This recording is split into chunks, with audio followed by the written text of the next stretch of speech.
cinématique de l'aileron arrière, moi j'adore. Et hop là. Franchement, quand on est derrière la Panamera et que l'aileron se déploie comme ça, on n'a qu'une envie, c'est que ça recommence.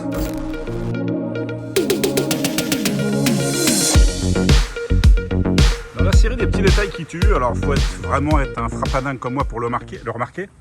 Regardez l'immatriculation de cette Panamera d'essai, 901. En fait, 901, je pense que vous le savez ou pas, c'est le numéro choisi par Porsche quand ils ont sorti la 911. Et en fait, Peugeot a râlé parce qu'ils avaient le brevet de tous les numéros avec un 0 au milieu pour pouvoir mettre la manivelle en bas du radiateur. Et du coup, Porsche a changé le 901 en 911.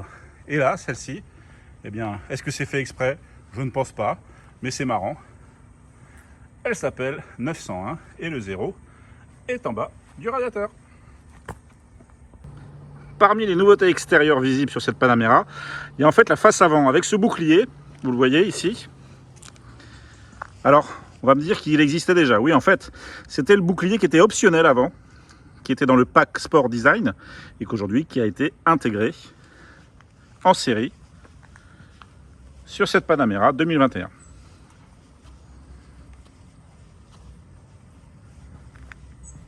Ça lui donne un air un peu plus agressif, puisque, regardez, les entrées d'air sont plus larges. Et avec la finition noire, ça accentue en fait le côté sportif. Parmi les nouveautés extérieures de cette Panamera, on a également une nouveauté lumineuse qui est une grande ligne rouge entre les deux feux arrière. Alors attention magie, 3, 2, 1, boum, ligne rouge. Haha, vous avez vu les effets spéciaux, c'est du Spielberg. Alors moi ce qui me plaît, je vais vous dire, vous le savez, je suis un vieux de la vieille. Moi, je suis assez fan des vieilles Porsche. Et en fait, cette ligne rouge, pour moi, c'est un clin d'œil aux vieux Porschistes. Pourquoi? Parce que dans les années 80-90, toutes les 911 avaient ce bandeau rouge entre les feux arrière. Puis, quand est apparue la nouvelle génération 996 en 1996, avec leur fameux moteur refroidi par eau, et bien en fait, Porsche a enlevé cette ligne rouge. Et je peux vous dire que ça a râlé parmi la communauté Porsche, et d'ailleurs, pour moi, ça a râlé aussi, parce qu'on nous avait enlevé ce signe de reconnaissance. C'est un petit peu comme si Ferrari enlevait les feux ronds à l'arrière. Et bien, la Porsche a fait plaisir aux anciens Porschistes et a remis cette signature lumineuse. C'est pas grand-chose, mais ça fait plaisir quand même. La Panamera a une vocation familiale, et donc la Panamera a un coffre. On va l'ouvrir. Ici, on est dans la version berline, et on découvre un coffre. Alors attention, parce que ici, on est sur la version hybride, donc on a 100 litres qui sont pris par les batteries, et donc on a un coffre de 400 litres. C'est quand même pas mal pour partir en vacances. D'ailleurs, regardez, vous pouvez remarquer aussi que vous avez des banquettes rabattables.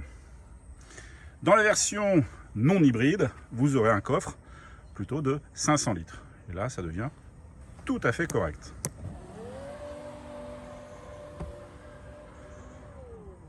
Des petits détails qui font toute la différence, c'est par exemple ici, ce qu'on appelle le soft close, c'est-à-dire pas besoin de claquer la portière, vous la posez et la voiture fait le reste.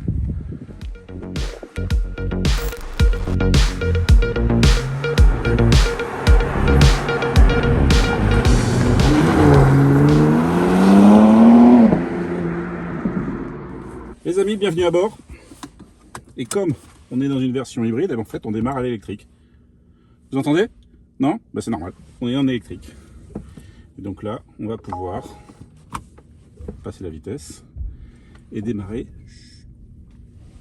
en silence, parce que comme ça, on ne dérange pas le voisinage. Mais vous le verrez un peu plus tard, quand on commence à mettre du son sur le V8, ça chante pas mal.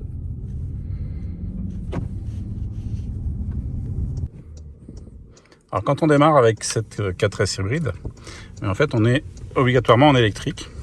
Ce qui est plutôt pas mal pour démarrer tranquille. Et puis après, quand on sollicite un petit peu le moteur, ben là, le thermique va rentrer dans le jeu. Bon, là, je me suis mis en Sport Plus, parce que c'est pas parce qu'on roule en hybride qu'on est plutôt vert qu'on n'aime pas non plus la bonne musique. J'espère que vous allez entendre la sonorité du V6. On va accélérer un peu.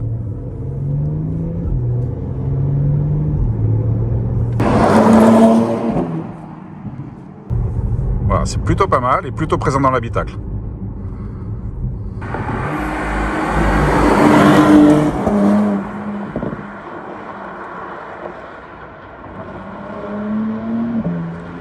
Alors on est en mode de conduite e-power, ça veut dire qu'on est en recharge maximum de la partie électrique hybride. Et regardez, on a consommé quasiment la moitié, c'est ici, hein, la moitié de l'électricité. Ça va très très vite en fait. Bon, il faut dire que depuis le démarrage, on a roulé quasiment qu'en ville, donc quasiment qu'à l'électrique. Mais l'électrique, ça part très très vite en fait.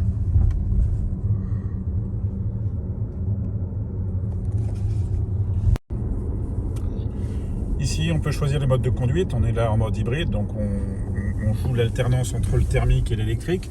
On a également un mode e-power qui permet de recharger un maximum la partie électrique. Alors on est parti de la ville et on a roulé quand même principalement en ville, donc principalement à l'électrique. Vous le voyez ici, on n'a plus que 50% de la batterie. Alors c'est normal, hein, parce qu'encore une fois, on a beaucoup roulé en électrique, mais ça reste quand même limité, même si on a quand même 54 km d'autonomie à la base. Thanks, dude. You're welcome.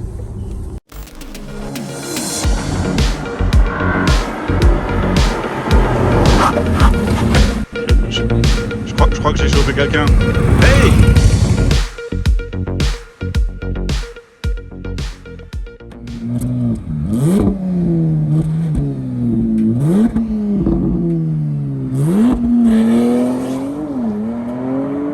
L'intérieur de cette Panamera est quand même typé sportif chic. Alors bien évidemment, hein, je ne vais pas vous parler des ajustements ni de la qualité des matériaux, évidemment, c'est au top. Moi ce que j'aime bien, ce sont les petites touches comme, regardez ce bois, c'est du bois, sur les contreportes, souligné d'un petit jonc chromé avec des poignées en aluminium. Vous voyez, il y a quand même des beaux matériaux. Ce volant, qui est nouveau et qui est issu de la nouvelle 992, du piano black sur la console centrale. Alors moi je regrette qu'il y ait quand même pas mal de boutons sur la console centrale. Je trouve qu'il y en a un petit peu trop et puis en conduisant c'est pas forcément lisible. Vous avez maintenant ici sur le tableau de bord le chronomètre, hein, qui fait partie de la dotation de série. Là on retrouve les finitions en plaquage. Vraiment une ambiance luxueuse, mais pas luxueux ostentatoire, une ambiance luxueuse chic, sport chic. Vraiment, finalement, l'esprit de cette Panamera.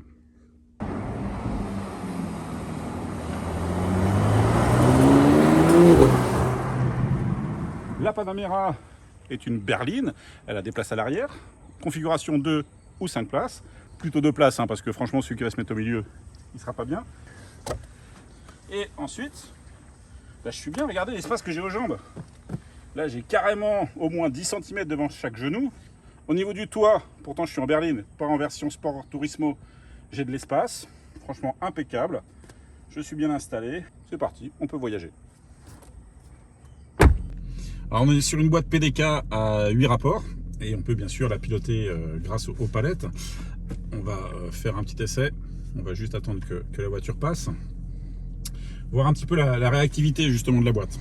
Donc là on va partir en mode drive normal et puis après on va reprendre un peu le contrôle pour voir ce qui se passe. Et là je vais essayer de descendre une vitesse manuellement. Hop. Bon, là c'est assez réactif. Là je la monte. Bon, elle répond quand même pas mal, hein. Même si c'est pas immédiat, le temps de réponse est quand même vachement acceptable.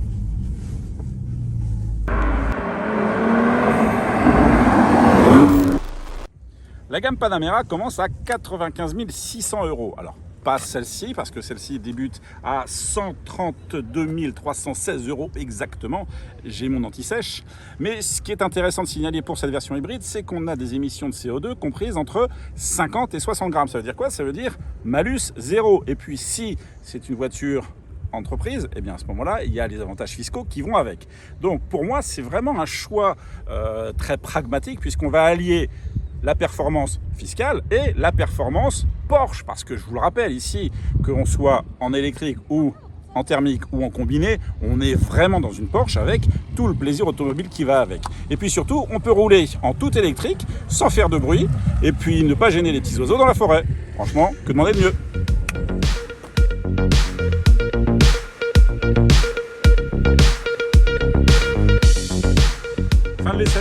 la Panamera dans ce bel écrin, la Villa Odaya sur les hauteurs de Cannes, une splendeur. C'est simple, pour moi c'est une vraie voiture plaisir avant tout, c'est une vraie Porsche. Ça on l'a essayé vraiment avec celui qui tient la caméra, on a envoyé du pâté, alias Julien.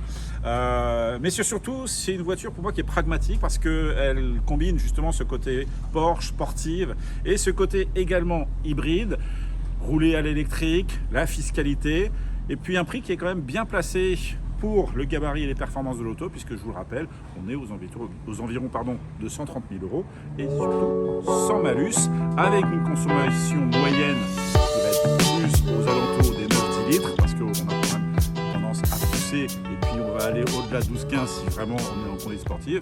Et pour moi, voilà, c'est une auto pragmatique, il y a de l'espace, on peut voyager en famille, il y a du plaisir, il y a de la fiscalité, des économies, bref, une voiture à acheter. Alors je vous dis à bientôt. Si vous avez un commentaire, une question, n'hésitez pas. Un petit pouce, ça fait plaisir.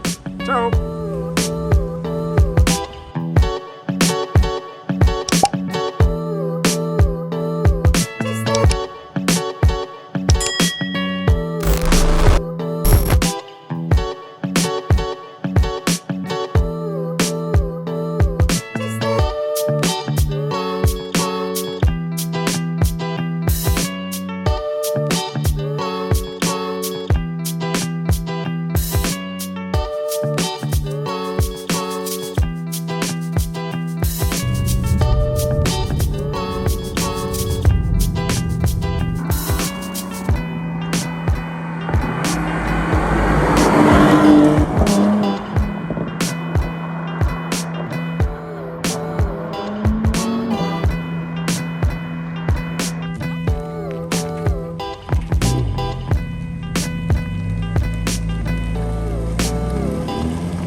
Mm-hmm.